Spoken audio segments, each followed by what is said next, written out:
Et bonjour à tous, mon nom est François Letarte, bienvenue sur ma chaîne JDR-D30, une chaîne consacrée aux jeux de rôle sur table avec une vidéoliste et bilan jeu de rôle jeunesse le 3e de la semaine, mon autre groupe de chroniques oubliées en présentiel. Écoute, je vais introduire ça avec une bien belle pensée pour ce groupe-là. Sérieusement, d'une certaine façon, c'est un groupe qui me donne espoir à l'avenir du jeu de rôle. T'sais, c'est vraiment les typiques intéressés, puis que je le vois que le jeu de rôle, c'est quelque chose qui, du moins, au moment présent, ils l'apprécient, puis clairement, il y en a ça va les suivre longtemps. Il y a un avenir dans le jeu de rôle, l'avenir passe par eux autres. En fait, pas mal tous les groupes que j'ai, c'est ça, mais eux autres, ils ont un enthousiasme qui, vont vous dire sincèrement, ça me ramène au jeu de rôle, OK? Tu sais, je vais être assez transparent là-dessus, là. T'sais, ma flamme du jeu de rôle est pas très, très vacillante. Elle est vacillante, en fait. Elle est pas très, très puissante ces temps-ci, OK? J'ai d'autres soucis. J'ai eu tous ces games-là. Bon, puis tu sais, je suis joueur dans d'autres games. Puis tu sais, il y a Draconis en fin de semaine passée. C'était bien le fun, mais en tant que tel, j'ai un petit essoufflement au niveau du jeu de rôle. Mais eux autres, je dirais que ça me recrinque. Tu sais, quand j'ai voué, ça me recrinque. Ça me dit... tu sais, ces genres de groupes, sérieusement, avec eux autres, j'en ferais plus. C'est ça, j'en ferais plus. Je pense que j'aurais du fun. Ils ont des idées, tout ça. Bon, il y en a qui sont un peu perdus. Il faut que je les ramène un peu à l'ordre, mais tu sais, c'est ça. Dans le fond, là, il était dans un bateau cosmique en train d'aborder un bateau pirate qui essayait lui-même de les aborder. Ils ont découvert que dans le bateau pirate, il y avait une espèce d'orbe d'invisibilité qui permettait à ce bateau-là de devenir invisible. Ils ont voulu le prendre et le temps était compté parce qu'il y avait un tsunami. Ils ont découvert, en fait, où est-ce qu'ils étaient? Parce qu'ils sont pas sur la mer, ils sont dans l'entremonde. Ben l'entremonde, c'est quoi? Ils sont dans le sang de quelqu'un ou quelque chose qui est énorme. C'est soit qu'eux autres sont infiniment petits ou la chose est infiniment grande. Ils ont découvert qu'ils étaient dans le sang et que le tsunami, en fait, c'était les battements du cœur. Et là, le tsunami revient, puis fallait qu'ils essayaient de ramasser l'objet avant même que le tsunami arrive. Ça a été un travail d'équipe. T'sais, ils discutent ensemble, ils essaient de faire des plans, trouver des façons de contourner les problèmes. Puis ils ont réussi à ramener l'affaire pile. Et je vais vous expliquer quelque chose. Ben, il y a eu un affrontement, le capitaine pirate. J'ai pris le squelette géant qu'il y avait dans Chroniques oubliées, qui avait des stats vraiment cool. Fait que le minotaure du groupe se battait contre. C'est ça.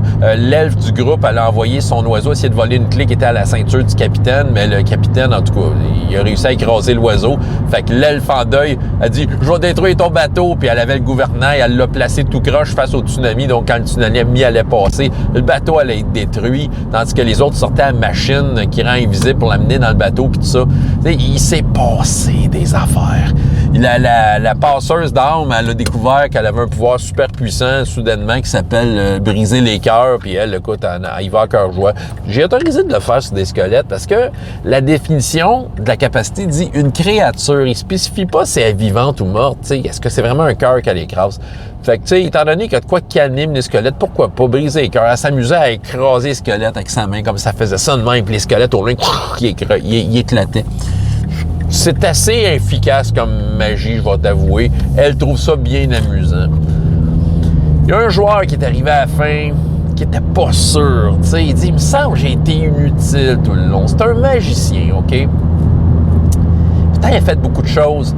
Puis là, j'essayais d'y expliquer, mais en fait, je lui ai réécrit en faisant l'analyse de ce qu'il a fait. J'ai essayé d'y expliquer, non, t'as fait beaucoup de choses. C'est juste que, c'est sûr, ça a l'air un peu passif. Il a pas roulé ben de dés. Mais je pense que c'est sûr que dans le feu de l'action, tu sais, j'ai peut-être, puis tu sais, on a peu de temps, ils sont nombreux, ça jase, tu sais, j'ai peut-être pas le temps de souligner le fait que ce que tu viens de faire a un impact. Souvent, je l'applique sans faire de cas, je disais, OK, parfait, ça marche. Mais là, j'ai fait un retour, OK? Il a fait plein d'affaires. Puis la magie, ça brise le jeu. Tu sais, c'est ça qui brise la réalité. Et il a fait plein de sorts qui, en quelque sorte, étaient, je te dirais, des bypass, des passes-droits. Il a fait beaucoup de choses qui ont évité aux autres de faire des jets de dés. Il a fait beaucoup de choses qui ont fait sauver du temps. Je pense qu'il ne réalise pas, OK? Je vais juste faire l'étalage de ce qu'il a fait. Il a fait détection de la magie. À Chroniques oubliées, c'est quand même assez puissant. Détection de la magie, non seulement tu sais où la magie, mais tu sais ce qu'elle fait. Et c'est lui qui a vu la machine. la machine qui rend invisible, il l'a su tout de suite. C'est écrit, il est supposé le savoir, il regarde, ah, c'est une machine à ça.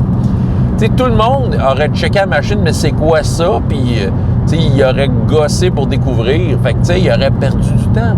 La machine était dans la cale du bateau pirate qui était gardé par le gros squelette géant. Ben c'est ça. Lui, il s'est rendu invisible. Ben en étant invisible, il a juste contourné le squelette. Puis j'ai dit, si t'aurais pas été invisible, là, t'aurais probablement mangé un coup avant de descendre en bas. Puis le squelette, il ramassait, tu sais. Fait que c'est l'autre gros minotaure de leur gang qui s'est occupé du squelette. Fait que lui, il est juste descendu en bas. Ah! Une fois qu'il l'a vu, il a utilisé Murmure du vent, un sort qu'il a dans son grimoire. Il a envoyé ça pour dire à tout le monde, « Hey, checkez la machine que j'ai trouvée, venez m'aider à la sortir. » Écoute, sinon, il aurait fallu qu'il ressorte, qu'il se rende visible, je sais pas, tu sais, il y aurait du temps qui se serait perdu. Il a fait sauver du temps. Quelqu'un qui dit, OK, j'y vais. Tout de suite.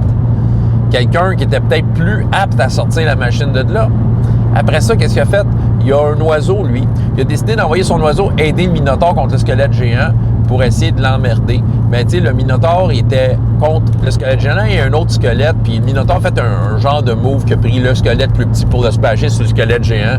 Puis, par la bande, son oiseau a comme aidé à ça, a permis de détourner suffisamment l'attention pour que le plus petit squelette fasse juste se prendre et serve d'arme contre l'autre et il a été détruit sur son boss, tu sais. Fait que l'oiseau a servi à quoi, tu sais, un peu de façon passive. OK, qu'est-ce qu'il a fait d'autre? Il a fait un portail, parce que là, quand le tsunami était sur le bord d'arriver, puis que l'autre, elle, fâchait à cause que son oiseau était mort, a mis le bateau tout croche, ben là, il fallait qu'il parte là.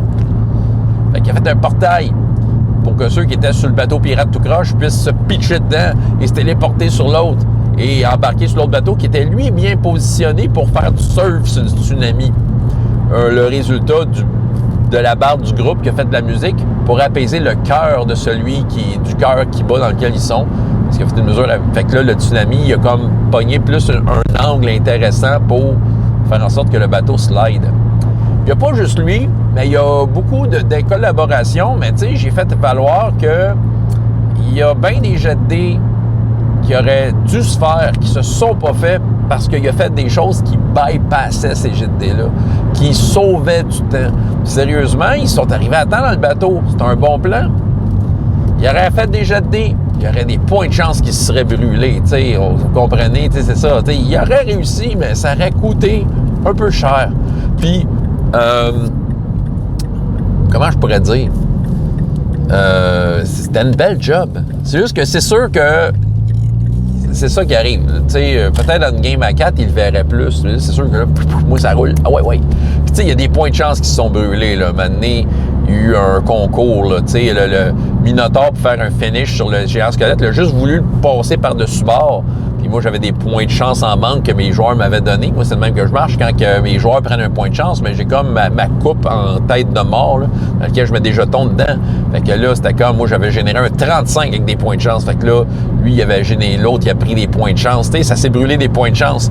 Moi, je trouve ça fait film. Moi, je trouve ça fait intense, tu sais. Je veux dire, si tu as été obligé de prendre des points de chance, d'aller puiser dans ta puissance de héros pour essayer d'arriver à ça, moi, je trouve ça cool.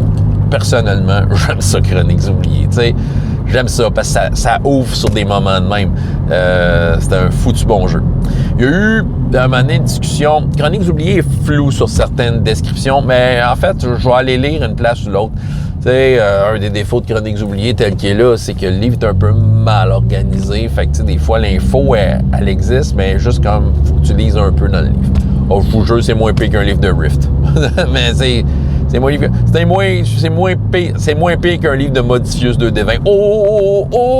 Qu'ils ne l'ont pas l'affaire, eux autres. Chroniques oubliées, c'est pas si pire, mais quand même, l'information est un peu mal organisée. Fait que je vais trouver l'affaire parce qu'il y a eu petite discussion justement avec le fameux joueur qui pensait qu'il n'avait rien fait. Je pense qu'il a été déçu parce qu'une fois, il voulait passer la grosse machine qui rend invisible par un portail.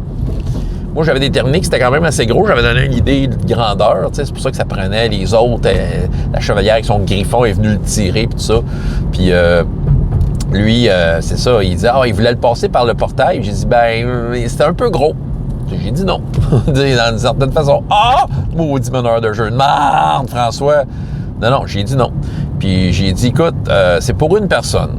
Il dit, ouais, mais dans le sort, il dit, ouais, mais regarde, en effet, c'est pas écrit à la grosseur du portail, mais j'ai dit, regarde, c'est parce que Si on veut jouer à quelle grosseur il est le portail, puis c'est pas écrit, c'est quoi, on va-tu dire que tu fais un portail, tu passes un château dedans si tu veux? Tu sais, c'est ça qui arrive. Fait, moi, j'ai décidé, gars, je tranche, je suis meneur de jeu, je tranche, ça passe pour une personne. Bon, faut que j'aille lire un peu quelque chose sur la magie. Je sais qu'il y a probablement une définition générique de la magie qui dit comme la portée, si on veut, d'un sort, c'est quoi? C'est quoi? Jusqu'à combien de personnes est affectées par un sort? L'autre affaire est que, et ça, c'est une affaire, je vais faire un retour sur mon chronique oubliées. OK, au début de l'année scolaire, j'avais beaucoup des aspirations. Je vous avais partagé un peu les règles maison et les règles que je voulais comme un peu mettre en place pour cette année que j'aime de chroniques oubliées.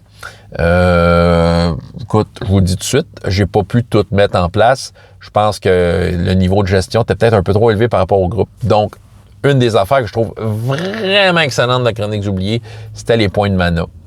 Qui, avec les points de mana, il aurait pu dire « je claque des points de mana pour grossir mon portail ». Je dis juste que, tu sais, je trouvais ça weird de soudainement lui proposer ça quand on le fait jamais. C'est ça. Il y a un petit peu ce côté-là de on l'a pas fait finalement parce que c'est trop de gestion. Tu sais, les points de mana, j'ai un peu utilisé ça une ou deux fois dans l'année. J'aimais ça.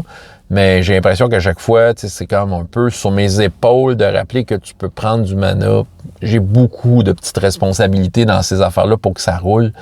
Fait que je suis revenu vanille, les sorts comme qui sont vanille de chroniques oubliées. Bref, des genres de super pouvoirs. Ce qui marche très bien parce que, tu sais, je fais du chroniques oubliées, mais je suis hyper narratif. Fait que, tu sais, je suis comme très lousse sur certaines définitions. Mais pour le portail, j'avoue que j'ai été peut-être un peu ferme. C'est pour une personne. Mais, tu sais, en même temps, fallait que je tranche, comme j'ai dit. Tu sais, étant donné que c'est pas clair, ben OK, c'est bon, le portail est à la grosseur que tu veux. Tu passes un château dedans si tu veux, tu sais, puis le château apparaît à l'autre bout. Mais, tu sais, peut-être avec des points de mana, ça pourrait se justifier. Tu sais, on sacrifie une coupe de chèvre, ça crée des points de mana, puis on est capable de faire un portail assez gros pour passer un château dedans. Faudrait, je pense, une technique. Mais, tout ça pour dire que c'était quand même une belle game, tu sais, remplie d'actions. Il se passe des affaires. Moi, j'aime ça. C'est ça que j'avais à vous raconter. François Letarte, JDR des 30. Et jusqu'à la prochaine fois, il y a autant de plaisir dans la vie que dans les jeux. Au revoir.